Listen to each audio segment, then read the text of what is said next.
دنیا میں کام کام کام کام کام، اور پھر قبر میں آرام آرام آرام آرام آرام۔ ایتھے تھوڑی جی تکلیفاں کٹ لو، حضور دے دین واسطے کوئی کام کر جاؤ۔ حضرت امام حسن فرماتے تھے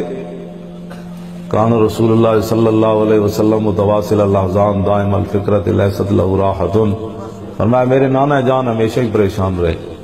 اور میرے نانا جان ہمیشہ ہی سوچتے رہے،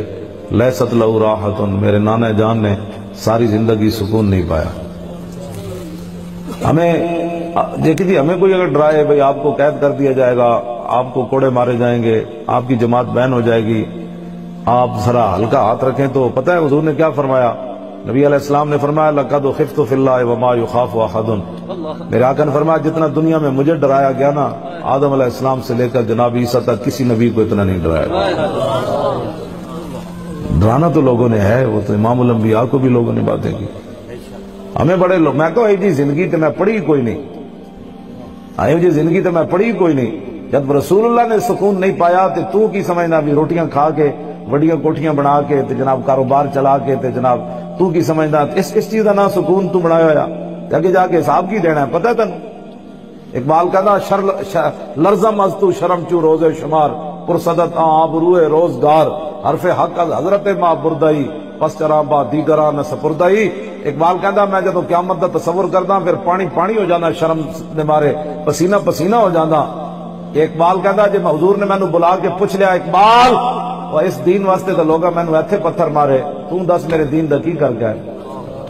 تسی کی کہو گے اسی پترا دے ویاہ کر گیا ہیں بھائی، تہاڈے کو ٹائم ہی کوئی نہیں سی بھائی۔ حضرت امام حسین امام علی مقام فرماندے سن، توجہ اے جڑا ناموس رسالت دا سارا دین دا مسئلہ ہے، آپ فرماندے سن ولو کانت الابدان للموت انشئت فقتل سبیل اللہ بالسیف افضل۔ امام حسین امام علی مقام فرماندے سن جدو یہ بدن پیدا ہی مرن واسطے ہوئے کہ نہیں مٹے ہو قبر، میں اتو لاہوروں کراچی گیا، کراچی ہو پھر ملتان، پھر مظفر گڑھ، پھر ڈیرہ غازی خان، پھر لیا، پھر میاں والی، پھر اٹک، پھر پنڈی، پھر لاہور، جتنے میں قبرستان ویکھے سارے مٹی دے ڈھیر ہی سن، مرنے واسطے پیدا ہوئے نا بدن۔ امام حسین فرماندے سن ولو کانت الابدان للموت انشئت، فرمایا جب یہ بدن پیدا ہی مرنے کے لیے ہوئے ہیں تو پھر بہتر نہیں ہے کہ انسان رائے خدا میں تلوار سے کٹ کر مر جائے۔